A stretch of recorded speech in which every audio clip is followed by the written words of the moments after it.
High friends, welcome back to my channel. আশা করছি আপনারা সবাই খুব ভালো আছেন আর আমিও খুব ভালো আছি। আজ আপনাদের সঙ্গে শেয়ার করব অত্যন্ত সুন্দর এবং সুস্বাদু একটি রেসিপি। আমরা প্রায়শই চিকেন বা মাটনের কোরমা বাড়িতে বানিয়ে থাকি, তেমনি কিন্তু খুবই সহজে বাড়িতে কিন্তু আমরা ফুলকপির কোরমা বাড়িতে বানিয়ে নিতে পারি। দেখতে যতটা চমৎকার লাগে, খেতেও কিন্তু খুব সুন্দর হয়। রুটি, পরোটা, নান, ফ্রাইড রাইস, পোলাও সব কিছুর সঙ্গেই কিন্তু এটা খেতে খুবই সুন্দর লাগে।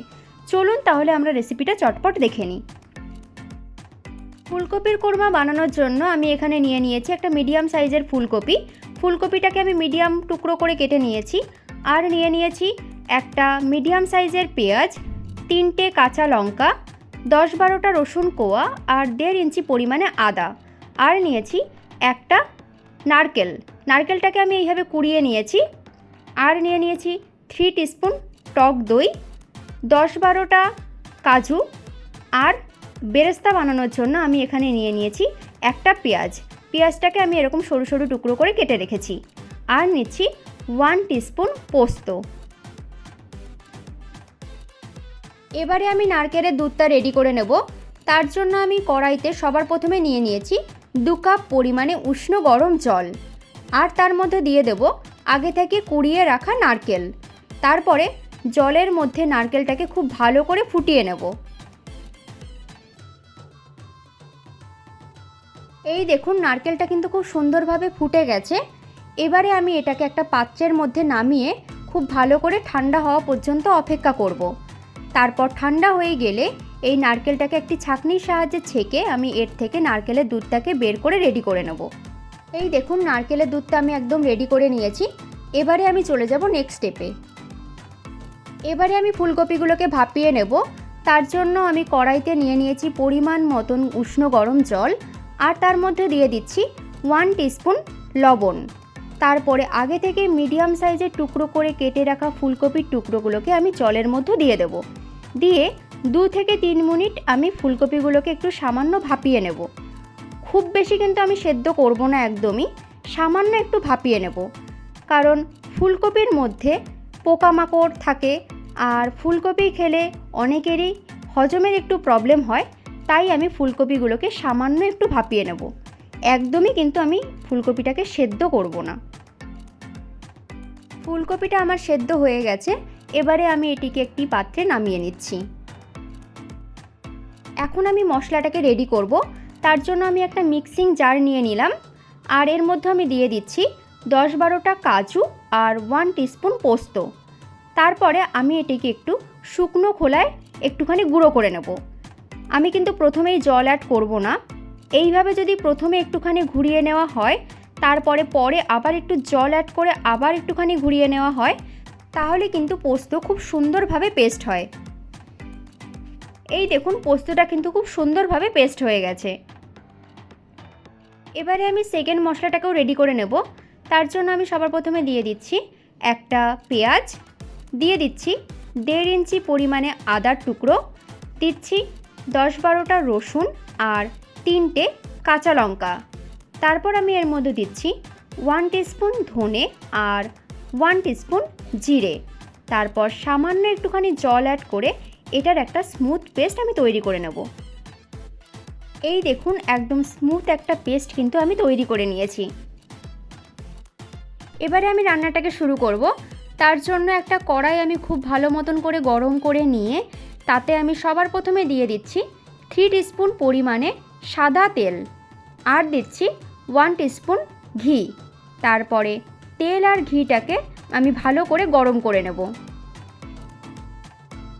তেল আর ঘিটাও খুব ভালো মতন গরম হয়ে গেছে। এবারে আমি পেঁয়াজের বেরেস্তাটা তৈরি করে নেব। তার জন্য আমি দিয়ে দিলাম আগে থেকে কুচিয়ে নেওয়া পেঁয়াজ। তারপর গ্যাসের ফ্লেমটাকে লো টু মিডিয়ামে রেখে মিনিট 3-4 সময় ধরে আমি পেঁয়াজটাকে খুব ভালো করে ভেজে নেব, যত সময় না পর্যন্ত পেঁয়াজের কালারটা ব্রাউন হচ্ছে। খুব বেশি ব্রাউন করে কিন্তু ভাজা যাবে না। পেঁয়াজ যদি খুব বেশি ব্রাউন করে ভাজা হয় তাহলে কিন্তু একটা তেতো তেতো স্বাদ হয়ে যাবে। পেঁয়াজের বেরেস্তাটাও খুব সুন্দরভাবে তৈরি হয়ে গেছে। এবারে আমি এটিকে তুলে একটি পাত্রে নামিয়ে নিলাম। এবারে আমি ওই পেঁয়াজের বেরেস্তা ভাজা তেলেই আমি ফুলকপিটাকে ভেজে নেব। দিয়ে দিলাম আগে থেকে সেদ্ধ করে রাখা ফুলকপির টুকরোগুলো। তারপর গ্যাসের ফ্লেমটাকে লো টু মিডিয়ামে রেখে মিনিট 3-4 সময় ধরে আমি ফুলকপিটাকে হালকা করে একটু ভেজে নেব। খুব বেশি লালচে করে কিন্তু আমি ফুলকপিটাকে ভাজবো না। মোটামুটি 30 থেকে 40 ভাগ রান্না হওয়া পর্যন্ত আমি ফুলকপিটাকে হালকা করে ভেজে নিচ্ছি। ফুলকপিটা ভেজে নেওয়া কমপ্লিট। এবারে আমি এটিকে পাত্রে তুলে নিলাম। এবার ওই ফুলকপি ভেজে নেওয়া তেলেই আমি ফোড়নের জন্য দিয়ে দিচ্ছি গোটা গরম মশলা, 3টে এলাচ, 2-3টে ছোটো টুকরো দারচিনি আর 3-4টে লবঙ্গ। তারপর গ্যাসের ফ্লেমটাকে মিডিয়ামে রেখে 30 থেকে 40 সেকেন্ড সময় ধরে আমি ফোড়নটাকে খুব সুন্দর করে ভেজে নেব। তারপর ফোড়নের থেকে সুন্দর গন্ধ বেরোতে শুরু করলে আমি এর মধ্যে দিয়ে দিচ্ছি আগে থেকে তৈরি করে রাখা মশলার পেস্ট। এবারে গ্যাসের ফ্লেমটাকে মিডিয়ামে রেখে আমি মশলাটাকে খুব ভালো করে কষিয়ে নেব।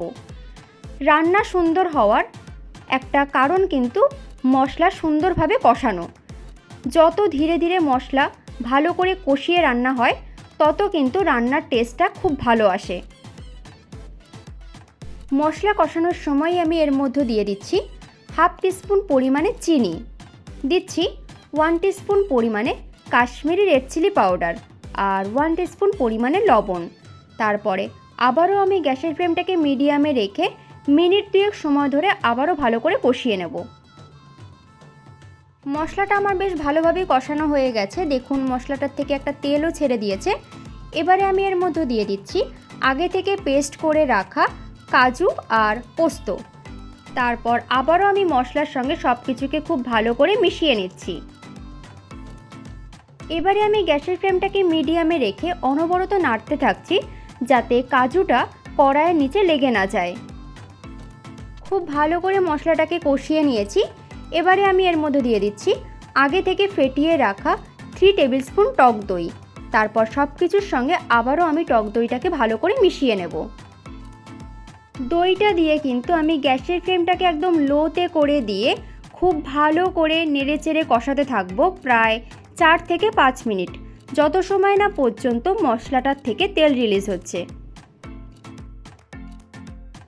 এই দেখুন মশলাটার থেকে কিন্তু খুব সুন্দরভাবে তেল রিলিজ হওয়া শুরু করে দিয়েছে। এবারে আমি এর মধ্যে দিয়ে দিচ্ছি আগে থেকে ভেজে রাখা ফুলকপির টুকরোগুলো। তারপর মশলার সঙ্গে সব কিছুকে খুব ভালো করে মিশিয়ে নেব। ফুলকপির টুকরোগুলো অ্যাড করার পর আমি কিন্তু 2 থেকে 3 মিনিট মশলার সঙ্গে ফুলকপিটাকে খুব ভালো করে কষিয়ে নিচ্ছি যাতে মশলাটার সমস্ত টেস্ট ফুলকপির মধ্যে খুব ভালো করে ঢুকে যায়। ফুলকপির সঙ্গে মশলাটা খুব ভালো করে কষানো হয়ে গেলে আমি এর মধ্যে দিয়ে দিচ্ছি আগে থেকে তৈরি করে রাখা নারকেলের দুধ। নারকেলের দুধটা দিলে কিন্তু কোরমার টেস্টটা খুব সুন্দর আসে। যদি আপনাদের কাছে নারকেলের দুধ অ্যাভেলেবেল না থাকে তাহলে কিন্তু আপনারা অবশ্যই কাউ মিল্ক বা পাউডার মিল্ক দিতে পারেন। এবারে সামান্য একটুখানি ফুটে উঠলে আমি ঢাকা চাপা দিয়ে দেব যাতে ফুলকপিটা ভালো করে সেদ্ধ হয়ে যায়। মিনিট 4 পর আমি ঢাকনাটাকে খুলে নিচ্ছি। ফুলকপির কোরমা কিন্তু মোটামুটি তৈরি হয়ে গেছে। ফুলকপিগুলো খুব সুন্দরভাবে সেদ্ধ হয়ে গেছে। এবারে আমি এর মধ্যে অ্যাড করে দিচ্ছি 1 টিস্পুন পরিমাণে ঘি আর 1 টিস্পুন পরিমাণে গরম মশলা। তারপর সব কিছুর সঙ্গে খুব ভালো করে আমি একবার মিশিয়ে নিচ্ছি। এবারে গ্যাসের ফ্লেমটাকে বন্ধ করে দিয়ে মিনিট 4 সময় ধরে ঢাকা চাপা দিয়ে এটাকে আমি একটু স্ট্যান্ডিং টাইমে রাখবো। আমার আজকের বানানো রেসিপি আপনাদের কাছে কেমন লাগলো তা অবশ্যই কমেন্ট করে জানাতে ভুলবেন না। যদি ভালো লেগে থাকে তাহলে অবশ্যই বাড়িতে আপনারা এইভাবে একবার ট্রাই করে দেখতে পারেন। আমার দেখানো রেসিপি যদি আপনাদের ভালো লেগে থাকে তাহলে ভিডিওগুলোকে লাইক, শেয়ার, কমেন্ট করবেন। আর আমার চ্যানেলে নতুন হলে চ্যানেলটা সাবস্ক্রাইব করে নেওয়ার অনুরোধ রইল। পাশে থাকা বেল বাটনটি অবশ্যই প্রেস করে দেবেন, কারণ আমি চ্যানেলে যখনই নতুন কোনো রেসিপি দেব তাহলে আপনাদের কাছে খুব তাড়াতাড়ি নোটিফিকেশন পৌঁছে যাবে। চলুন তাহলে আজ এই পর্যন্তই, আবারও হাজির হব নতুন কোনো রেসিপি নিয়ে। ভালো থাকবেন, সুস্থ থাকবেন।